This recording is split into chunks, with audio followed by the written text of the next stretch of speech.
Bienvenidos a esta presentación de casos clínicos, la experiencia dominicana en intervención pulmonar. Nos acompaña la doctora Laurina Zorrilla y el doctor Andrés Marín, ambos de República Dominicana. Y sin más preámbulo, adelante, doctores, con su presentación, por favor. Dar las gracias, Guillermo, al Departamento de Circulación Pulmonar de ALAR, por la invitación. Somos una gran familia y es para nosotros un honor compartirle nuestros casos clínicos y lo que estamos haciendo en tromboembolia aguda. Disculpen la tardanza, la verdad, un poco de interrupciones, pero nada, aquí estamos, que es lo importante. Entonces, para empezar, vamos a hablar del primer caso clínico, que es una paciente, una femenina Perdón, de... pero es que no está en modo presentación la diapositivas. No puedes ponerlo ahí. Ok, ok,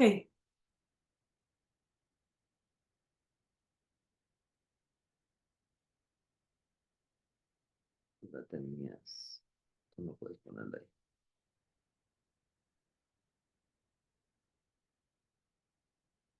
Y tú espérate un momento, pasas. espérate un momento que falta algo de la paciente, que los datos clínicos. No sé por qué no sale ahí. Mm. No sé, hubo un defecto en algo de los datos de... Hay una diapo ahí que no se visualiza, no sé por qué, que es la diapo de los antecedentes, que son muy importantes de la paciente. Pero lo voy a decir verbalmente.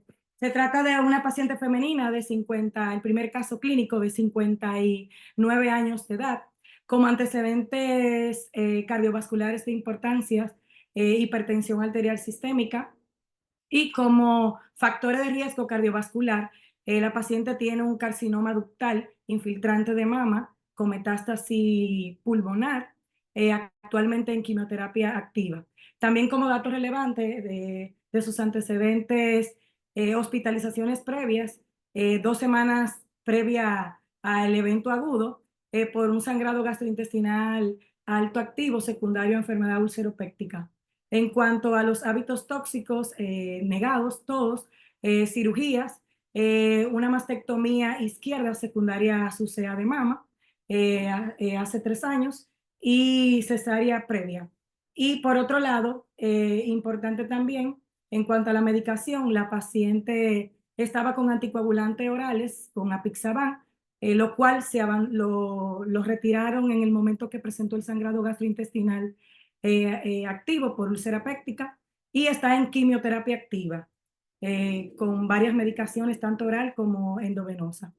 La misma inicia su padecimiento actual horas previa al ingreso en el 20 de agosto del 2024, cuando presenta disnea súbita, dolor torácico y mareo sin pérdida postural. Se activa el sistema de 911 y es llevada a urgencia de nuestra institución.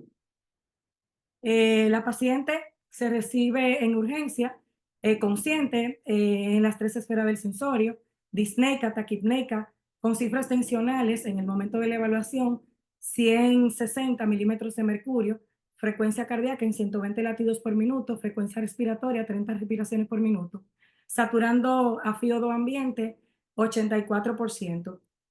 Como datos relevantes, a nivel de cuello, ingurgitación yugular grado 3, pulsos carotidios presentes sin soplo, el tórax asimétrico a expensa de mi tórax izquierdo por mastectomía previa, pulmones hipoventilados en base, como un muelle vesicular pulmonar disminuido en base izquierda, sin estertores agregados.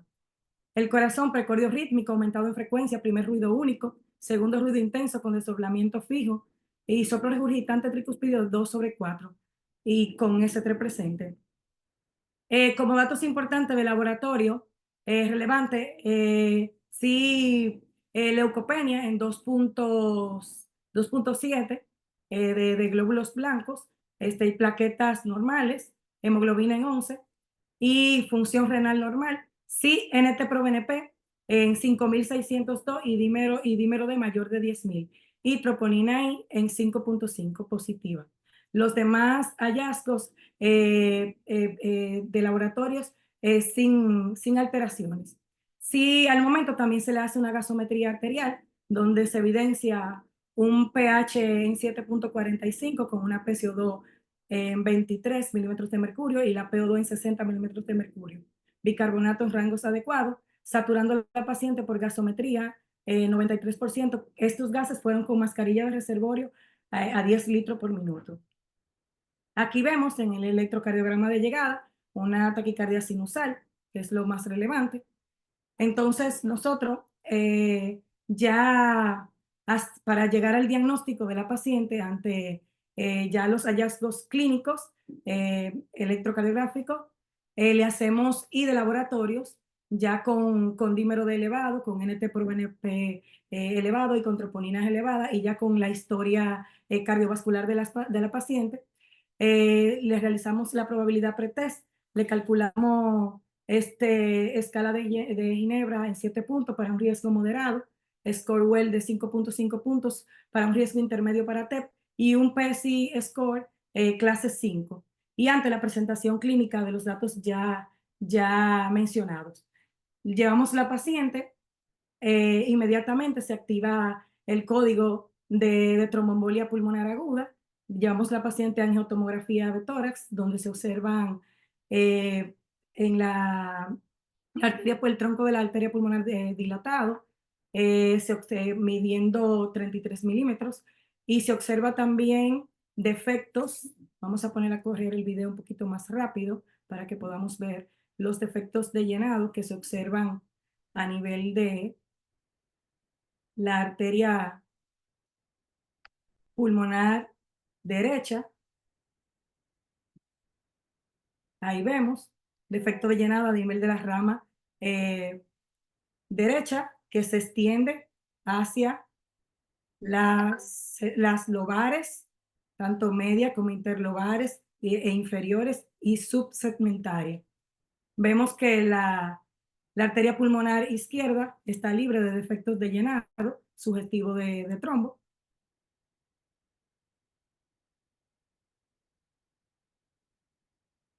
En este aspecto, aquí vemos en la ventana pulmonar que se observa una disminución en cuanto a se ve un patrón ahí, vidrio deslustrado, también engrosamiento de la pleura izquierda, que ya eso es sugestivo de sus lesiones a nivel de la cadena ganglionaria mediastinales ahí, que son sugestivas de depósitos secundarios de su misma metástasis, ya de su CA de mama, y también vemos que tiene fusión pleural izquierda y alguna también bronquiectasias, también se observan, y atelectasia.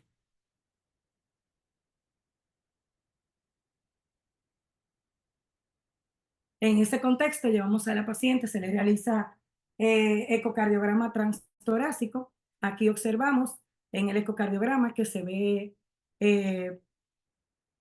vemos cómo la paciente presenta los signos clásicos típicos. Vemos el signo de 60-60 aquí en esta imagen que se ve a la derecha.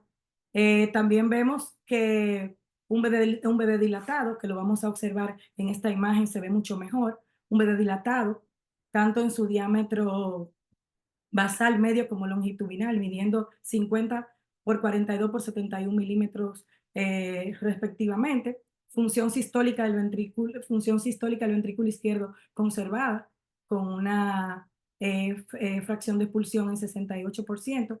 Y vemos que aquí la función sistólica también está conservada del ventrículo derecho con un taxe en 22 milímetros y una onda S tricuspidia 19 centímetros por segundo y una fracción circunferencial de ventrículo derecho en 51%.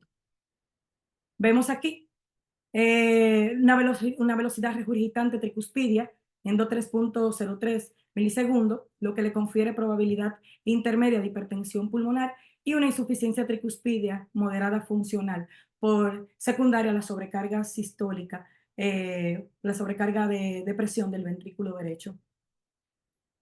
Ya ante toda la sospecha que hicimos de la paciente, tanto la sospecha clínica por las escalas calculadas, por todos los criterios tanto clínicos como la saturación menor de 90%, la frecuencia cardíaca mayor de 109 latidos por minuto, los criterios angiotomográficos ya con una obstrucción de la luz del vaso mayor de un 50% de la rama pulmonar derecha, de la arteria pulmonar derecha, y los criterios ecocardiográficos que aunque no tiene disfunción como tal del ventrículo derecho, pero sí diámetro BDBI mayor a 1. Por tanto, en cuanto a la decisión clínica de la paciente, en el contexto de una paciente con un CA de mama ya en quimioactiva, o sea, una paciente que puede pensarse que paliativa, pero es una paciente funcional, una paciente productiva. Sometimos esto al comité multidisciplinario donde se habló tanto con el oncólogo, todo el equipo multidisciplinario también, hematólogo, y demás que ven la paciente, y gastroenterólogo y todo el equipo que ha manejado la paciente y que lo estaba manejando en el momento. Y llegamos a la conclusión de llevar a la paciente para ofrecerle, porque la misma tenía un evento agudo, a pesar de estar en una quimio activa y tener un cáncer que si bien es metastásico y está en tratamiento, pero su oncólogo dice que la expectativa de vida en la paciente son altas porque está respondiendo bien a su quimioterapia y por tanto en este momento no pudimos utilizar lo que es la trombolisis sistémica, dado el contexto de una paciente con un sangrado gastrointestinal activo, muy cercano, hacia 2 semanas. Es una contraindicación relativa, pero nos dio un poco de, de frío, así como para decirlo en un lenguaje coloquial, tomar este tipo de decisiones. Y decidimos activar el código con terapia intervencionista con el Departamento de Hemodinamia y Cirugía Vascular, quien lleva a la paciente a procedimiento de tromboaspiración por endovascular. Bien. En este caso, a la derecha ustedes van a ver la angiografía previa, ¿no? La voy a poner. Y obviamente si ustedes observan en todo lo que es la arteria pulmonar, el tronco de la pulmonar y la arteria pulmonar derecha, prácticamente no tenemos ese runoff clásico que nos da todas las arterias pulmonares. Evidentemente, confirmando el tromboembolismo pulmonar, sobre todo en tronco pulmonar del lado derecho y en las arterias, tanto en la arteria pulmonar inferior como superior, las lobares, perdón, inferior y superior. Si ustedes observan en esta angiografía que van a encontrar ya del lado izquierdo, la voy a poner, decidimos al revisar y ver el flujo que estaba bastante comprometido de este lado, decidimos poner este pigtail y observen ustedes la ocupación de todos estos trombos, tanto en la arteria lobar inferior y aquí en el tronco de la pulmonar, ¿no?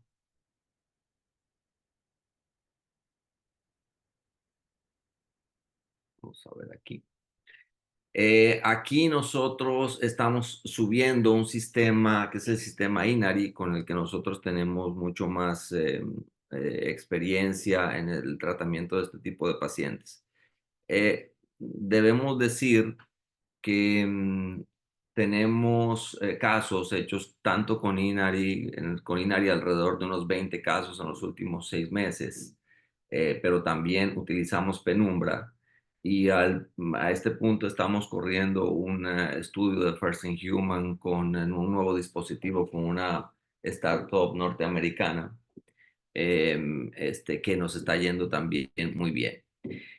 Aquí, como ustedes pueden observar, y los pongo en este contexto,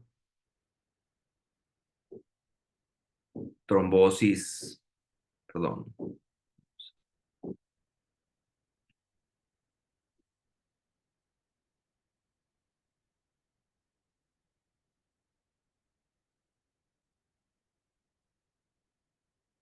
Nuestro objetivo es llevar este catéter que ustedes ven aquí hacia la arteria pulmonar derecha, ¿no? Y entonces aspirar y por eso ustedes ven el movimiento del lado derecho.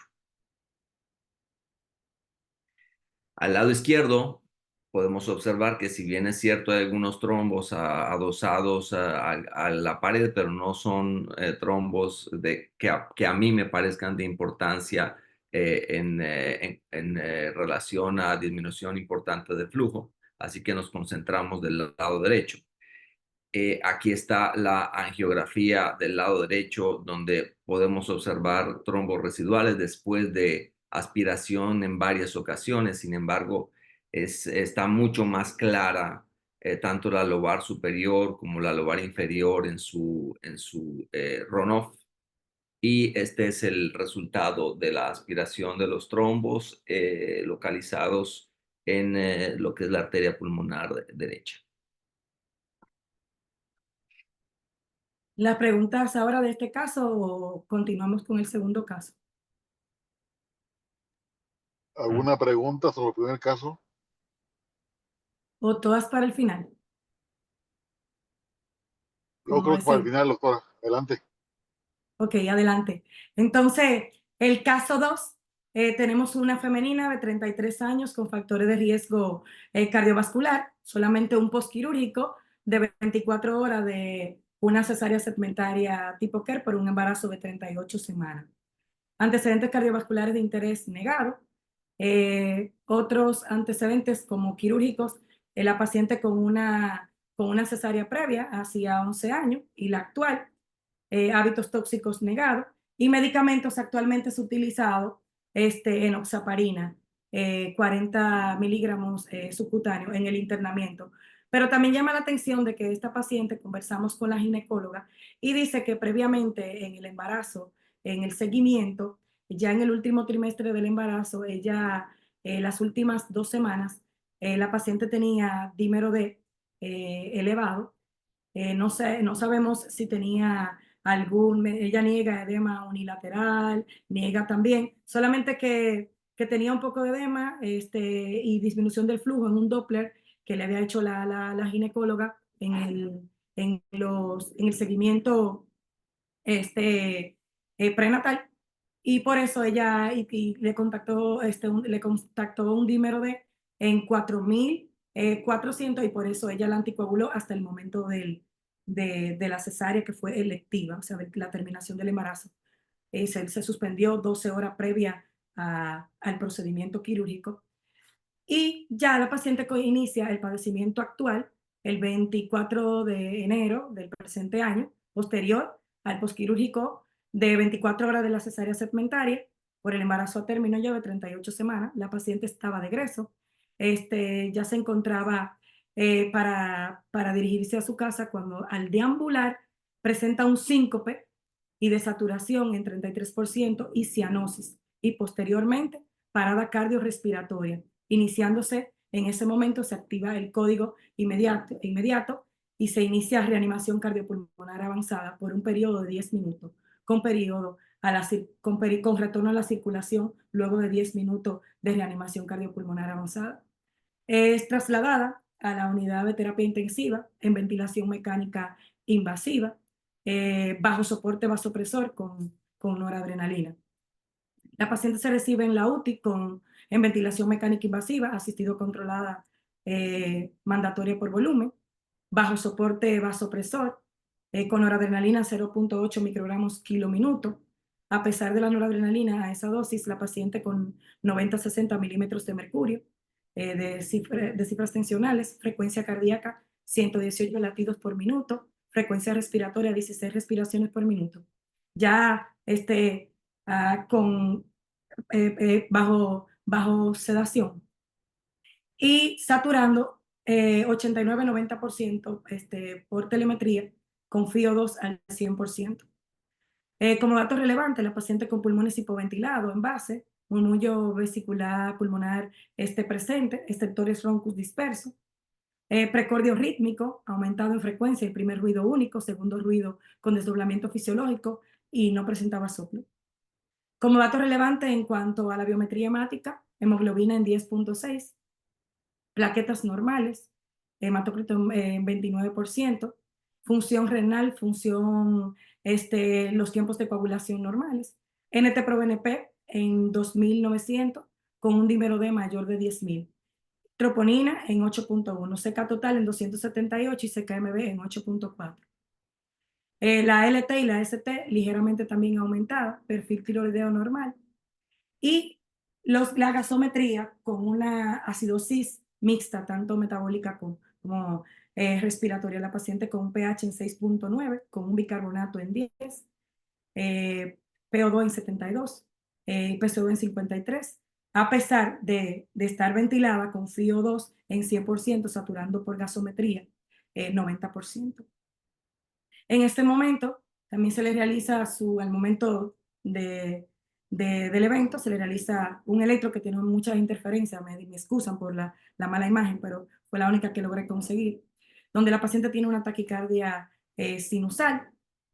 Ante la presentación clínica de esta paciente, con los síntomas de disnea, del síncope, que es un signo de alto riesgo, signos de hipoxemia, de taquicardia, el electrocardiograma con una taquicardia sinusal, se le calculan las escalas pretest con un Geneva de 10 puntos para un riesgo moderado y Score-Well de 7.5 puntos para un riesgo alto de T.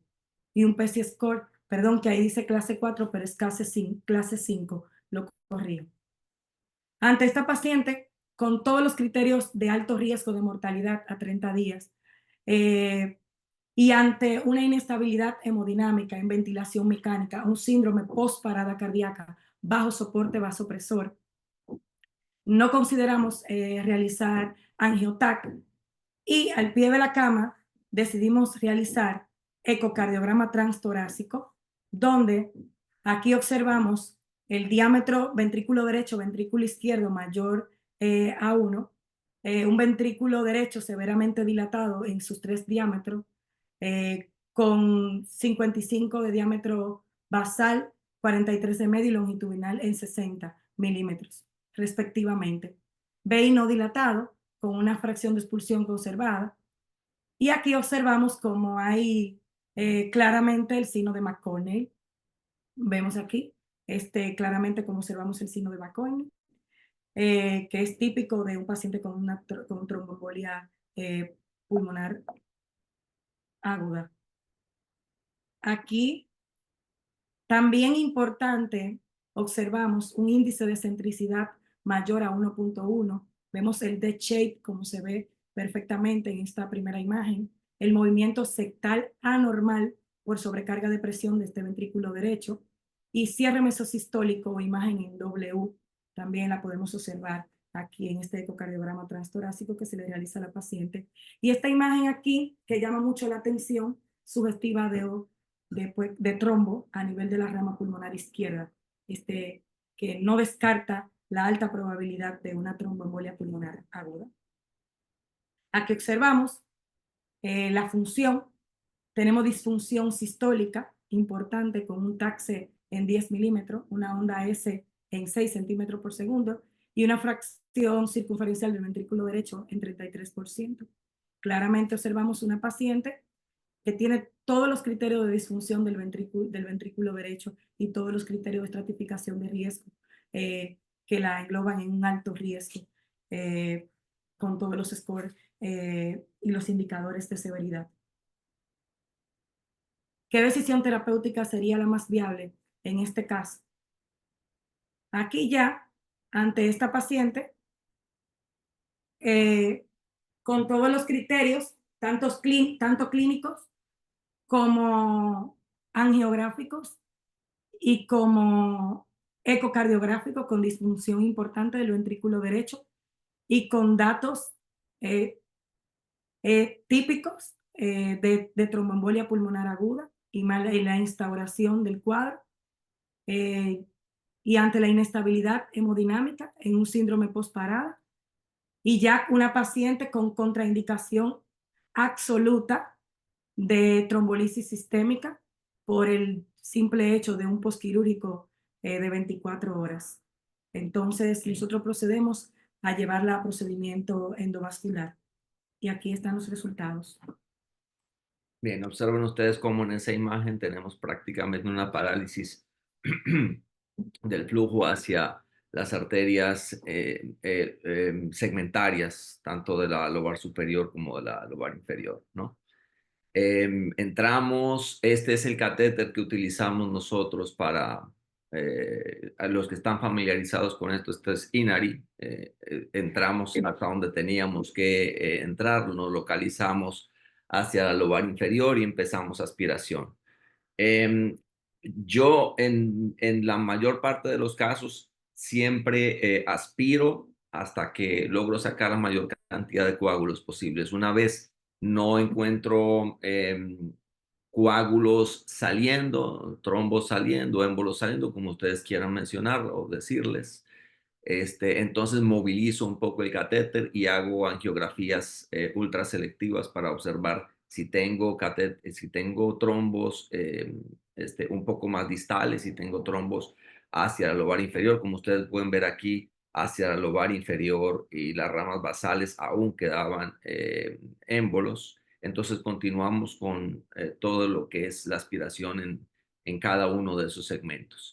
Aquí vemos ya con mucho más claridad cómo el flujo de sangre viene, sin embargo, aún continúa un poco. Vamos aquí. Vemos en el flujo vemos cómo el flujo de sangre viene, sin embargo, a este nivel todavía encontramos un poquito de trombos, seguimos aspirando hasta que logramos aspirar todo lo que es del lado derecho. Ya aquí nos vamos del lado izquierdo. Avanzamos el catéter, este es un 20, hacia el lado izquierdo, arteria pulmonar izquierda, y entonces empezamos a realizar la trombectomía desde esa arteria pulmonar izquierda. Y ese es el resultado. Esta paciente tenía trombos en ambas arterias pulmonares, como ustedes pueden observarlo, masivo. Y eso fue obviamente la explicación del por qué la paciente cursó con esa parada cardiorrespiratoria y todo fue tan súbito.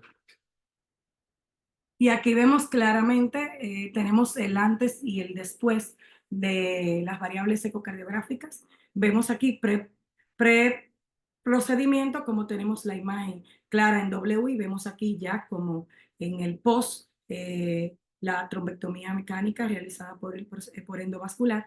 Ya la paciente no tiene esta imagen. Vemos un ventrículo derecho que inicialmente estaba dilatado, o sea, cavidades derechas dilatadas, tanto ventrículo como aurícula derecha. Y vemos aquí ya en el post este ventrículo derecho maravilloso, que ya, eso ya fueron al siguiente, a las 18 horas se le hizo este ecocardiograma control.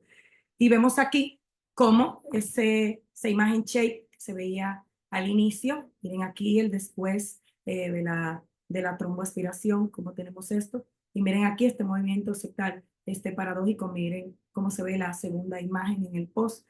Y aquí ya, obviamente que ya el McConnell y todo esto que se veía inicialmente, ya vemos aquí como un movimiento normal de esta paciente y la mejoría incluso de la función.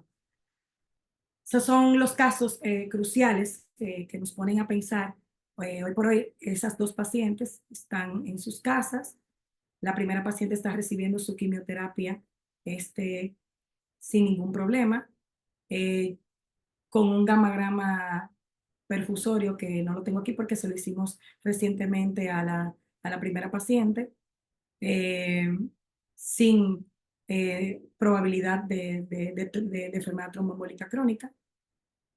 Y la segunda paciente sí todavía, porque fue en enero, esta todavía está en estudio. Es una paciente que se está estudiando, tanto por hematología, reumatología. La vimos hace un mes.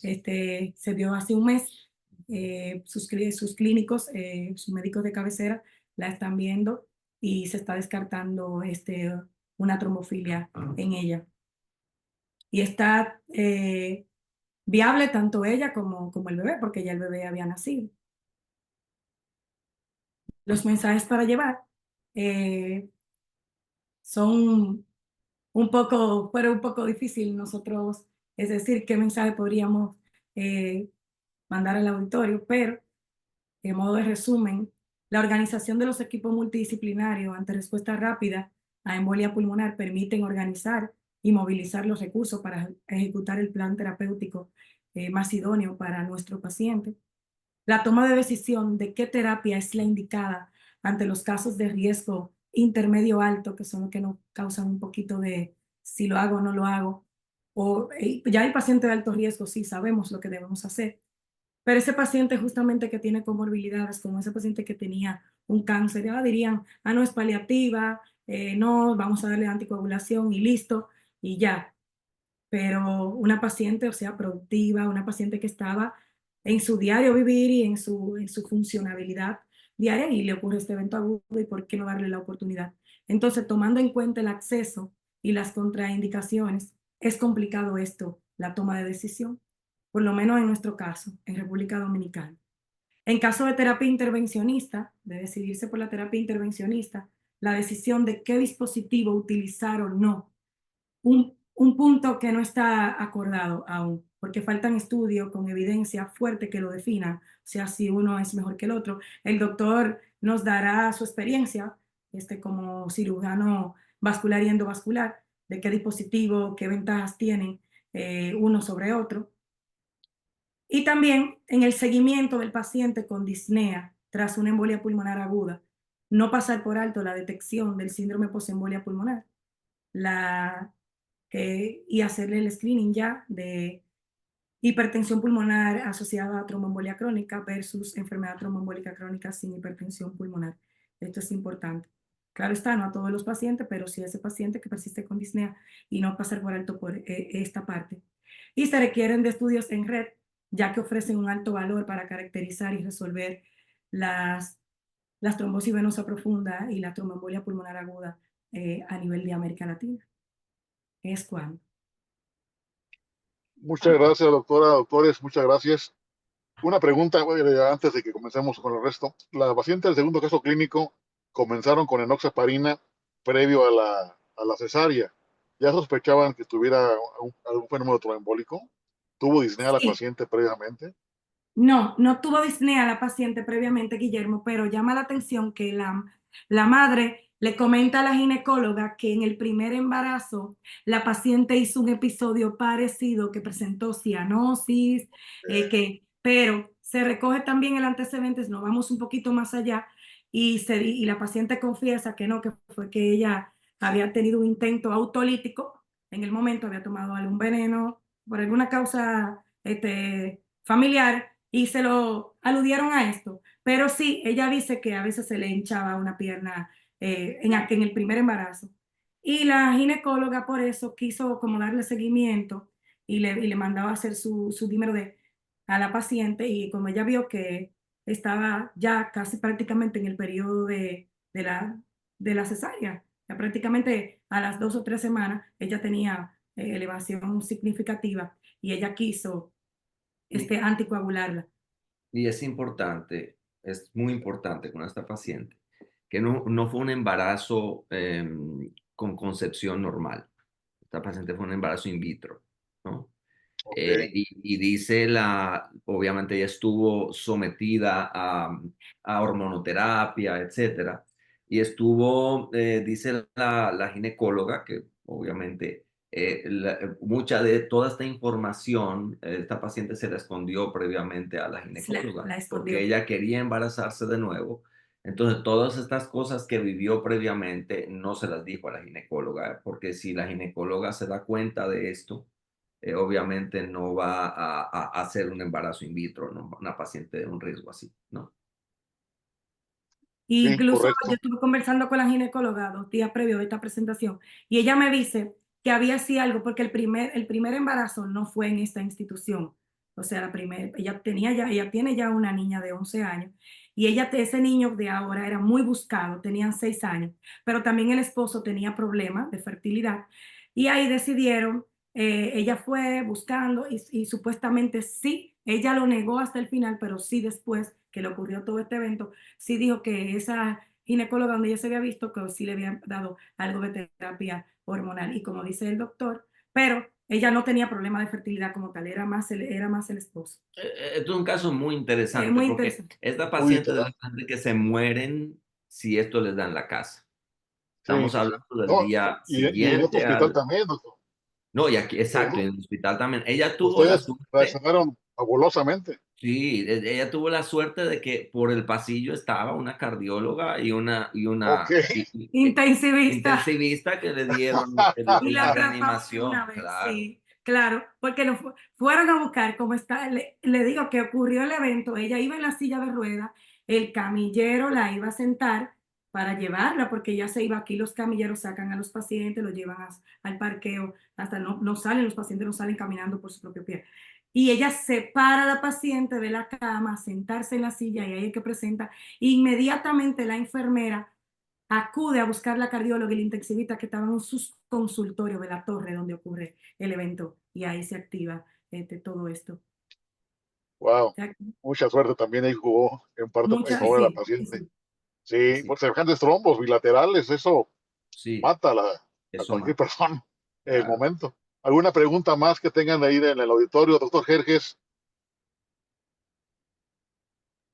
Buenas tardes. Pues Buenas. hola, amigo. primero, felicidades porque los casos son muy interesantes y realmente el manejo de la tromboembolia pulmonar siempre es un reto, siempre es un reto. Kenneth Moser hace muchísimos años fue uno de los primeros médicos en La Joya que estudiaron tromboembolia pulmonar, inclusive antes que Samuel Goldhaber. Decía que lo único controvertido en la tromboembolia pulmonar es la tromboembolia pulmonar, y eso habla de la complejidad, ¿no?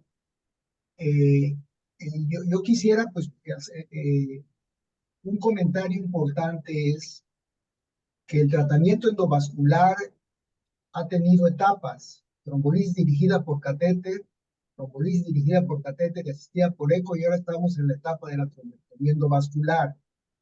Pero sí creo que es muy importante enfatizar que, como todo tratamiento invasivo, el Pulmonary Flow Trigger puede inducir perforación de la arteria pulmonar, puede generar lesión miocárdica del ventrículo derecho, perforación con taponamiento, puede haber migración de los trombos, embolismo paradójico y una complicación que es muy interesante: choque cardiogénico. Y cuando uno se pregunta por qué este mecanismo de trombectomía produce choque cardiogénico, porque es el tiempo, porque tardan mucho tiempo en iniciar el procedimiento. Ese es el problema. Entonces, ahora estamos en la época de la trombectomía. En el primer caso yo tengo unas dudas, quería ver si me las pueden aclarar, porque la tromboembolia pulmonar del primer caso es una tromboembolia pulmonar de bajo riesgo, de riesgo intermedio, alto, bajo, porque no tiene disfunción del ventrículo derecho, pero tiene lesión de biomarcadores.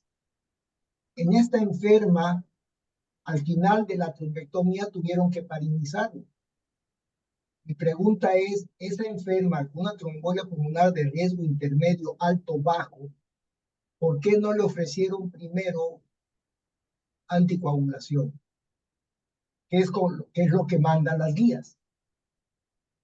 Sí, muy bien el punto que usted dice, doctor. Sí, le ofrecimos anticoagulación, ese era lo primero que se le iba a ofrecer a la paciente, pero la paciente continuaba, porque de hecho la paciente no se le hizo la trombectomía mecánica a las 24, en las primeras horas, como en el segundo caso. Fue una decisión que se tomó por el equipo multidisciplinario, por su médico de cabecera. La paciente sí seguía con mayor trabajo respiratorio, con mayor requerimiento de oxígeno. Ya incluso Ella estuvo varios días en anticoagulación. estuvo varios, ella tenía anticoagulación en la casa, ella usaba. El oncólogo la tenía anticoagulada por el riesgo ya que tiene y la metástasis y demás. Entonces, y que la tiene en quimioactiva. Pero ya esa decisión de la trombectomía y no la trombolisis, porque nosotros sí lo equiparamos, dijimos, sí, tiene una contraindicación relativa, le hicieron un endosco, le clerosaron las úlceras, pudieran darle trombolisis sistémica. Pero aquí también juega mucho el efecto de la decisión familiar y la decisión de los médicos también de cabecera juntamente con nosotros. Y ellos decidieron que la paciente con mayor requerimiento de oxígeno, ya en el segundo día, sí llegó a colocarse en ventilación mecánica no invasiva en la UTI. Entonces ahí cuando el oncólogo y su neumóloga de cabecera, en conjunto con el equipo multidisciplinario, decidimos Y hay una cosa Es también. decir, ofrecerle algo más. esto fue porque hubo falla terapéutica de la heparina. Sí, Ustedes sí, la claro. Sí, sí, heparinizaron, sí, sí, sí. Sí, entonces pero se hubo parinizó primero. Sí, falla sí. terapéutica de la heparina, que a veces pasa, y al tener falla terapéutica, requerir ventilación no invasiva, pues obviamente el siguiente paso era no trombolisis, porque era un escenario de una posible hemorragia grave por donde ustedes quisieran, Ujú. y la trombectomía endovascular, pues sí, es lógico que era el paso inmediato, ¿no? Ok.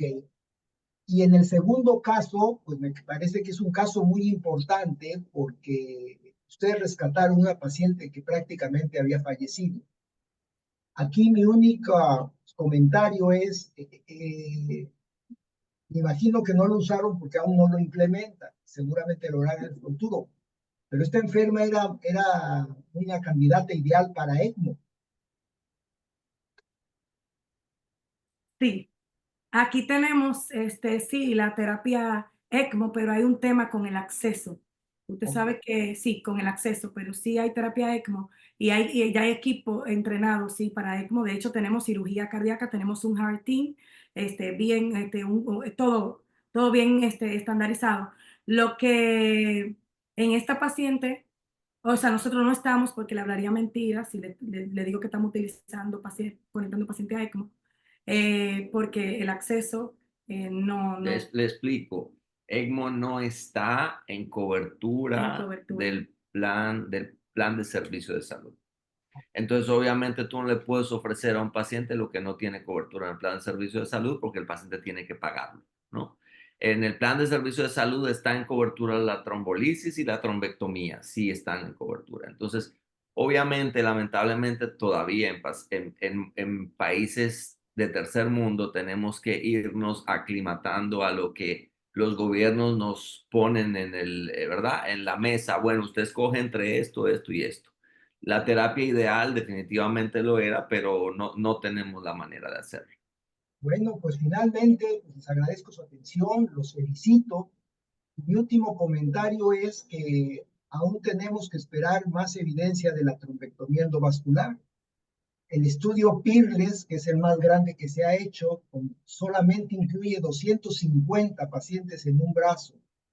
Y al final del día, cuando se compara con trombolisis dirigida por catéter, la única diferencia fue que reduce la estancia hospitalaria y la rehospitalización, pero no hubo diferencias en mortalidad, hemorragia intracraneales, ni nada. Entonces, aún creo que vamos a tener que esperar más para poder estar seguros de cuál es realmente la evidencia con la trombectomía endovascular, ¿no? Y felicidades, muchas felicidades por sus casos, muy bonitos. Gracias, doctor. Gracias, doctor Jorge. Hay un comentario aquí en el chat del doctor Juan Castillo. Dice, no cabe duda que actuar rápido en base a las herramientas que se tengan en el momento agudo es lo que puede hacer la diferencia entre la reducción del caso o el desarrollo a largo plazo de hipertensión pulmonar trombólica crónica. Felicidades por el excelente caso. Y sí, o sea, los equipos PER son importantísimos. En Latinoamérica, justamente de eso hablaremos en el Congreso. Es un tema de Congreso de hablar en Cancún por los grupos PER en Latinoamérica y fomentar la creación de los mismos, porque en base a eso se obtienen estos casos de respuesta rápida y de salvar vidas en el momento. Y un poco de suerte también. ¿Alguna otra pregunta, por favor? ¿Algún otro comentario? ¿Algún otro compañero? ¿Colega? Por ahí estás, Alfredo Narváez. Hola, sí, estaba yo aquí comentando en el chat que de acuerdo con lo que dice perdón, no sé si sí me estoy viendo o oyendo, Sí, sí, sí. Sí, ¿verdad? sí, sí, se está bien, doctor. Ah, bueno, primero felicitarlos como todos y la pregunta del doctor Jerjes, que saludo, doctor, y con lo que está platicando Guillermo, es que la revaloración que reclasificó el riesgo. O sea, el riesgo inicial de la paciente era uno y la falla terapéutica, ya el riesgo es diferente, ¿no? Entonces ya no era un riesgo intermedio bajo, era un riesgo intermedio alto o tal vez más alto, pues digo, habría que reunir la información ahí, pero entonces la importancia de revalorar al paciente y revalorar el riesgo, que ya no es el mismo del inicial, ¿no? Digo, planteado de distinta manera, la falla de tratamiento, riesgo que aumentó, entonces, indicado el procedimiento, ¿no? Y muchas felicidades otra vez y espero, digo, no sé si sea comercial, los esperamos todos en el ALAT, allá en Cancún, en México. Espero todos puedan ir, ¿eh? Muchas felicidades. Bien. Gracias. Yo Gracias, doctor. quería decir algo. El doctor quería decir Ah, algo. sí, adelante, adelante. Les voy a tomar un minutito. Ajá. Yo estoy totalmente de acuerdo con el planteamiento que ha hecho el doctor Jerjes. Soy cirujano vascular, hago intervención endovascular en todos los segmentos, hago aorta, hago trombolisis, hago malformaciones, etcétera, etcétera. Y yo sé perfectamente lo que es convivir entre el diagnóstico clínico, el ser lo más conservador posible, el tratar de apegarnos a las guías lo más posible. Pero yo vengo haciendo todo esto desde en lo pulmonar desde hace 14 años que me gradué como cirujano vascular y he venido haciendo y he pasado por absolutamente todo, desde la trombólisis dirigida por catéter y posteriormente todos los dispositivos que se han ido añadiendo. Creo que sí hace falta mucha más información. Hay muchos ya estudios corriendo para la comparación entre qué es mejor, si una cosa, si la otra o si esto.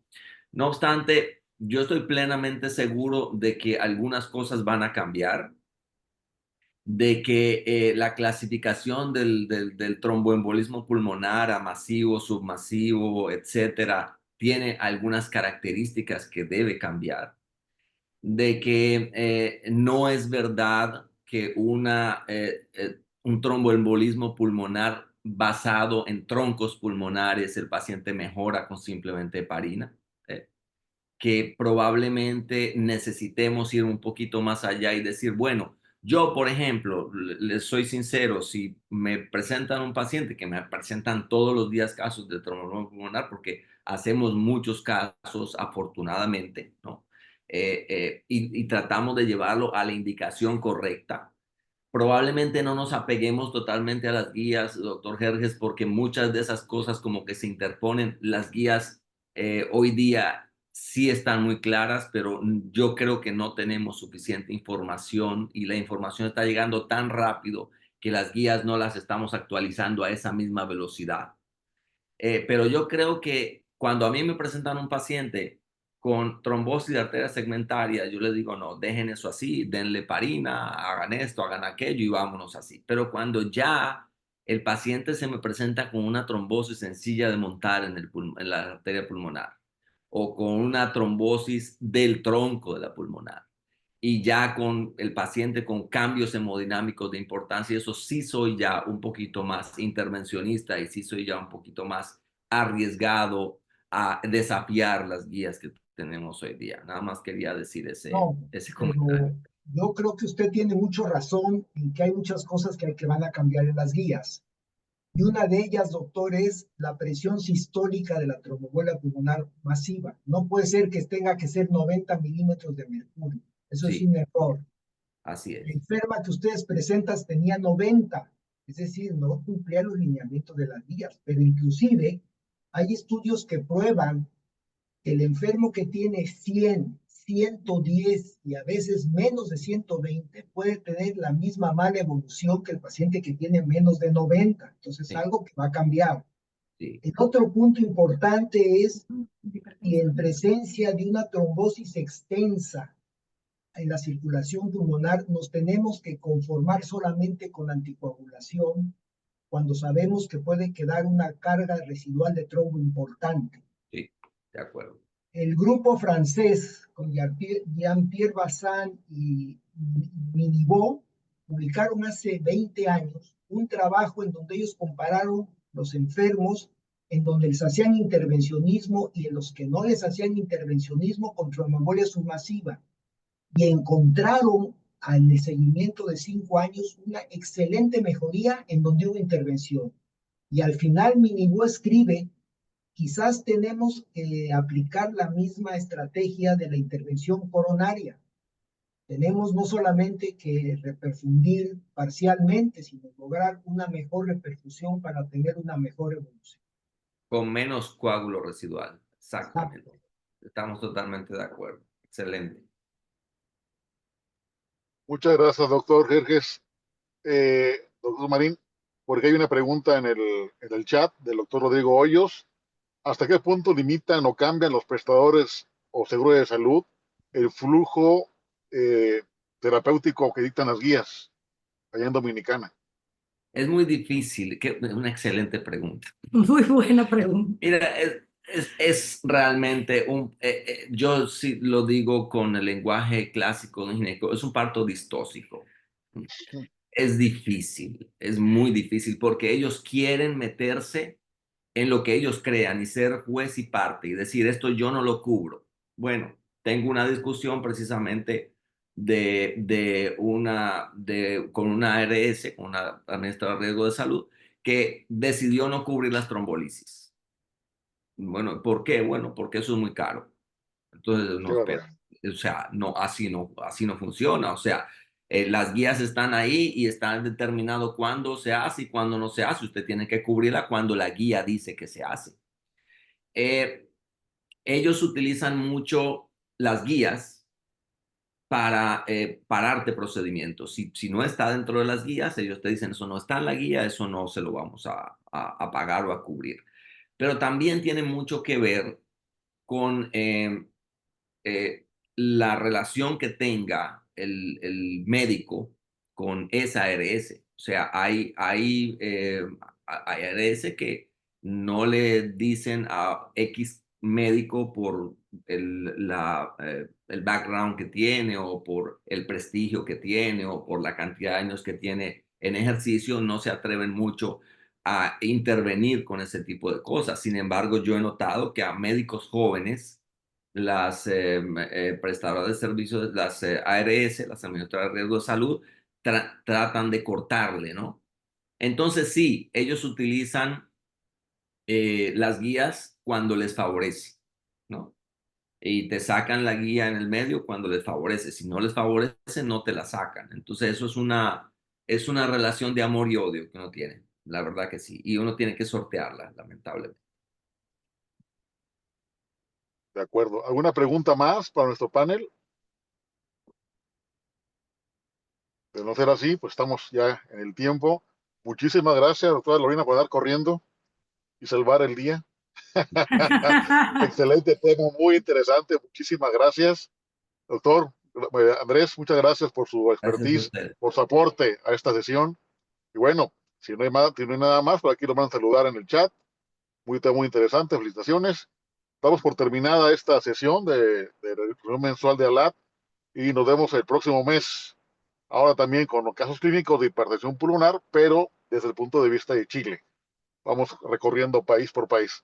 Muchísimas gracias. Muy buenas Gracias. noches. Placer. Hasta luego. Dios bien. Gracias. Hasta luego.